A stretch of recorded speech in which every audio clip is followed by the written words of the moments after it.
جی بالکل، اگر بات کریں کانا جدو نواح کی تو زیادتی کے معاملات درپیش آنے لگے ہیں لوگوں کو۔ یہ زیادتی کے معاملات کے پیش نظر اگر بات کریں پولیس کی رویے کی، تو پولیس کا بھی رویہ عوام کے ساتھ بہتر نہیں۔ مظلوم انصاف کو ترستے نظر آتے ہیں، کوئی پوچھنے والا نہیں، جس کی لاٹھی اس کی بھینس کے مناظر زیر نظر ہیں۔ کانا کے علاقہ مدینہ گارڈن میں 60 سالہ رشید احمد کی جانب سے 26 سالہ ماریہ بی بی کے ساتھ جنسی زیادتی کی گئی۔ اس کے بعد پولیس ملزم کو مسلسل پروٹوکول دینے میں مصروف عمل ہے اور ملزم کی جانب سے سنگین نتائج کی دھمکیاں جاری ہیں۔ اس پر مزید تجزیے کے لیے ہم نے ٹیلی فون لائن پر لیا ہے سینئر صحافی سید شہزاد علی شاہ صاحب کو، جو کہ الیکٹرانک میڈیا کانا کے چیئرمین ہیں۔ السلام علیکم شہزاد بھائی۔ جی ماجد بھائی، وعلیکم السلام۔ شہزاد بھائی، اس بارے تفصیلات سے آگاہ کیجیے گا۔ روز بروز زیادتی کے واقعات میں کشیدگی دیکھنے کو مل رہی ہے اور یہ بھی باثر ملزم کی جانب سے جنسی زیادتی کی گئی ہے اور اب پولیس بھی اس کے ساتھ دینے میں مصروف عمل ہے۔ جی ماجد بھائی، یہ بڑا افسوسناک واقعہ ہے جو کہ دل دہلا دینے والا واقعہ پیش آیا ہے کہ ایک مظلوم لڑکی ماریہ کے ساتھ 60 سالہ محمد جو شخص ہے عبدالرشید، اس نے زیادتی کی ہے۔ اور ایسے یہ زیادتی کے واقعات یہ آئے روز درپیش آتے ہیں، لیکن ان پہ کوئی ایسا عملی اقدام حکومت کی طرف سے نظر نہیں آتا، کیونکہ ایسے جو بھیڑیا صرف انسان ہیں ان کو کڑی سے کڑی سزا ملنی چاہیے۔ ان کو خالی جیل میں نہ رکھے، ان کو سر عام پھانسی دی جائے تاکہ آنے والی نسلوں کو یہ سبق ملے کہ کسی کے ساتھ زیادتی نہیں کرنی۔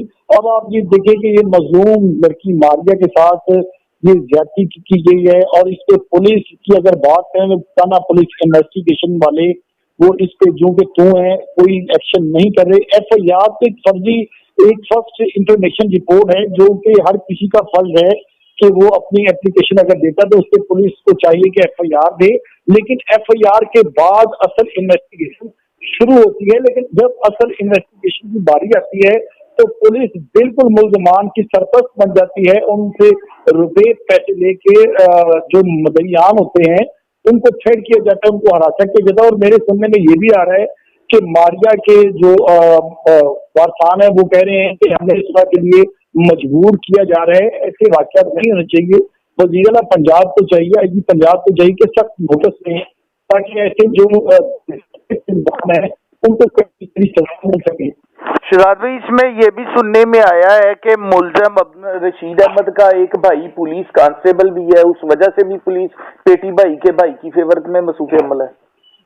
یہ بھی بات سننے میں آ رہی ہے، لیکن میں بات کی بالکل جو نا وہ میں اس کی عرب صحیح نہیں کرتا، وہ اس لیے کہ یار پولیس ہے یا کوئی بھی محکمہ ہے، اگر کوئی جرم کا ارتکاب کرتا ہے تو اس کو کڑی سے کڑی سزا ملنی چاہیے۔ اس کا یہ مطلب نہیں کہ اگر وہ سی سی ٹی آفس میں اس کا بھائی ملازم ہے تو اس کا بھائی جو مرضی کرے، جیسے مرضی بھیڑیے کی شکل اختیار کر کے لوگوں کے ساتھ زیادتی کرتا رہے۔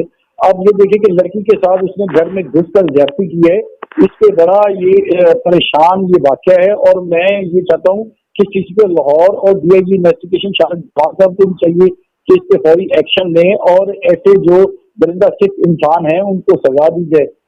جی ہمارے ساتھ ٹیلی فون لائن پر موجود تھے شہزاد علی شاہ صاحب، جنہوں نے اپنے اظہار خیال میں موجودہ پولیس کے اس رویے کو اور ناروا سلوک پر بات کرتے ہوئے شہزاد شاہ صاحب نے اظہار خیال میں کہا کہ پولیس کو اپنا رویہ درست کرنے چاہیے اور مظلوموں کو جو بروقت انصاف میں رکاوٹ بننے والے افراد ہیں ان کے خلاف سختی سے نپٹا جائے۔ آئی جی صاحب وزیر اعلیٰ پنجاب نوٹس لیں اور جس باثر ملزم نے خاتون کے ساتھ جنسی زیادتی کی اس کو کڑی سے کڑی سزا ملنی چاہیے۔